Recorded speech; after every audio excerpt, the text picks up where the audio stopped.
Voici l'essentiel sur la biographie de Georges Pompidou. On se penche aujourd'hui sur la trajectoire du deuxième président de la Ve République. C'est lui qui a succédé à Charles de Gaulle et qui a vraiment incarné la modernisation de la France pendant les 30 Glorieuses. Premièrement, son ascension est un exemple assez incroyable de la méritocratie républicaine. Imaginez un peu, ce petit-fils de paysan du Cantal devient un élève ultra brillant, diplômé de l'École normale supérieure. Ensuite, sa carrière est fulgurante. Il passe de l'enseignement à la haute finance chez Rothschild avant que de Gaulle ne le nomme Premier ministre en 1962, alors qu'il n'était même pas député. Deuxièmement, il s'est révélé comme l'héritier pragmatique du gaullisme, surtout lors de la crise de mai 68.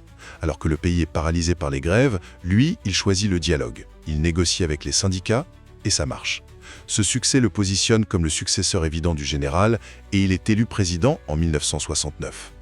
Et enfin, sa présidence a été synonyme de modernisation et d'ouverture. C'est sous son impulsion qu'on a lancé des projets qui ont changé la France. Le TGV, le programme nucléaire civil, mais aussi le SMIC, le salaire minimum. Sur la scène internationale, il est plus souple que de Gaulle et facilite l'entrée du Royaume-Uni dans l'Europe. Et bien sûr, son nom reste associé au Centre d'Art moderne à Paris qui porte son nom. En bref, Pompidou n'a pas été qu'un simple héritier.